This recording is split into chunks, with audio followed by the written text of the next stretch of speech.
For those of you who have experienced the long, grueling hours of getting that one last camo skin, to those who have spent countless hours sitting and waiting for that one last rare resource, you know what it truly means to be a gamer.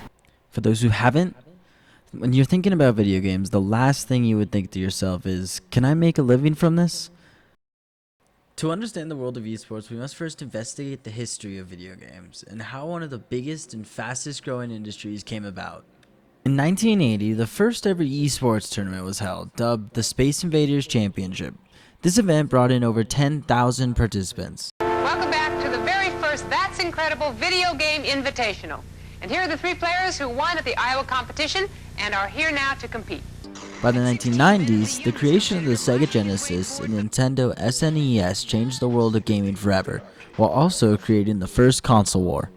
As the popularity of video games grew more and more, major events were created, and by 1994, Nintendo had its first ever Nintendo World Championship, hosted in Hollywood, California. Welcome to Universal Studios Hollywood. This is the playing field of the future. The unprecedented 1990 Nintendo World Championships. For us, it was a year that began back March 7th, 1990. Creating a new way for players to compete on a live stage. As time went on and esports got bigger and bigger, so did the reward. While most events brought the winners upwards of $500 in 1990, by 2010, the average prize pool for an esports event was over $100,000. As PC computers advanced, so did the world of gaming. With the creation of the first CPU by NVIDIA, esports had a new young genre enter its ranks. This would mark the beginning of the FPS games. In 1999, the first realistic shooter titled Counter-Strike was released, but didn't see its heyday until the release of Counter-Strike Global Offensive in 2012. By 2018, CSGO had over 1 million players and was the most popular esport at the time. To understand what it takes to play CSGO at a competitive level, we talked with Elliot, a former and pro CSGO player.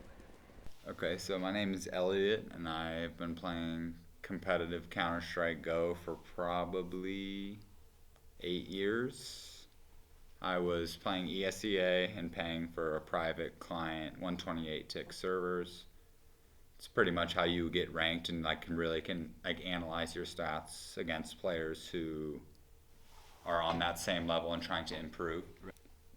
ESEA was the only way to queue and be ranked as a professional. So it started all the way from F and went to S and to pro. Okay.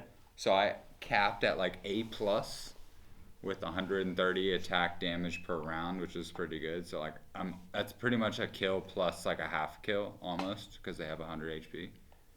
I got face at level 10. And CEVO I played like very early on, like 2015. Okay, so CEVO is very similar to ESEA. It's just a third-party client that is competitive ladders and brackets and rankings by like your stats. It's not like a team-based. Like you're not going to rank up because necessarily your team won. If you went like 10 and 20, you're not going to get a lot of elo. You know, it's going to be honest with your elo. Yeah, you're not going to gain points, and your stats will reflect that. So pretty much the whole scene of Counter-Strike went to Faceit. And Faceit has like European ladders, you know, Asian ladders, American ladders, and no one felt comfortable. Like you're paying these guys a premium monthly price of 14 or 15 a month to be able to like play against other people who are on the like-minded idea of trying to be the best, you know, and like trying to evolve and rank up. I feel like in like the 2015, 2016 era, like I had already hit global. I had already hit my peak performance in what I thought matchmaking was against like just off the client of Counter-Strike Go. And then I felt like the level up for me as a player and to get better and to meet people who are, if you're paying a monthly service to play against better players, it really says a lot about like what you're trying to do with the game. And I felt like that was a really good exposure, but I wasn't even. A lot of people are like, oh, if you hit Global Elite, which is the top rank in the game, that's their cap. But like, I was like, this is like only the beginning. I wanted to like level up and potentially play like pros or like semi-pros. Not even for the sense to get paid to win or paid to play, you know, but like more so the sense of like I'm just a competitive person. Within Counter-Strike, any player who wanted to go pro had the option. Everyone did. But there was no guarantee. There's no guarantee they would be able to get notice from a team or a sponsor, and without either of those things, a player would never have any hope to make it to the big stage. Even with these, there is no guarantee that you will be able to make it into a professional circuit. If you do, it becomes a repeated cycle of playing the same game over and over again. Each day is spent playing the same game almost non-stop. Most pros spend at least 8 hours playing the game each day, which is about the amount of time people spend at a full-time job of a workday, so it's not crazy, but not everyone plays just 8 hours a day. Some can spend up to 12 hours a day on the sticks. That's half the day playing video games. It's crazy. A lot of pros believe that time spent not playing the game is time spent allowing the other teams to get better. The competitive nature in esports is beyond anything we've ever seen. Players literally won't sleep, all in an effort to get better. While many see this amount of time on a single game to be insane, every pro player knows that if they can prove they're the best, not only will they have a massive sense of accomplishment, but they will also take home the grand prize. Prize money in some of the big esports tournaments is crazy. Players could win over $1 million for their team, but typically it's hundreds of thousands of dollars split among them, which is definitely nothing to laugh at. While playing at the pro level seems like the only way to make a career from playing video games, advancement in technology have created a new way: streaming. With the advancement of technology, streaming services like Twitch, Blender, and YouTube Live have become some of the most popular things to watch. This adds a new way to find a career in video games. Some of the biggest streamers, such as Tim the Tatman and Nick Merckx, found their fame in the era of Twitch. In 2011, the streaming service Twitch was born. Created as a spin-off of Justin TV, another video game streaming service, Twitch rose to become the most popular esports streaming service on the web. One of today's most watched streamers, Timothy Batar, otherwise known as Tim the Tatman, who started streaming in 2014, quickly rose to become one of Twitch's most watched channels. With a YouTube channel created in 2011, Tim had some help from his fans grow as a creator. He's categorized himself under the just chatting section on Twitch. You saw my nipple?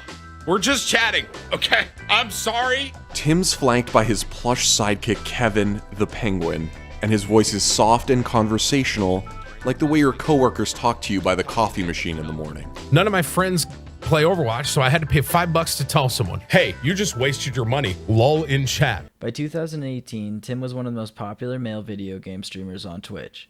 With his still growing streams and YouTube channel, alongside multiple sponsorships from Monster, HyperX, and Chipotle, Tim averages $1 million per year. These are the success stories. Players who were able to find their way to glory in an industry that was still young at the time. Statistics from Twitch now show that the top 0.015% of streamers earn the median household income, which in the year 2020 was $65,000. In the world of streaming, there are always other ways to earn money. The greatest example of this is sponsorships, contributing to an average of 1 cent to $1 for every 1 view per hour. For example, if you had 1,000 viewers, the sponsorship would pay you $1,000 per hour of streaming with 1,000 viewers. This is the heart of streaming. For those who can find sponsorships and hold on to them, they will be the ones who rise to the top.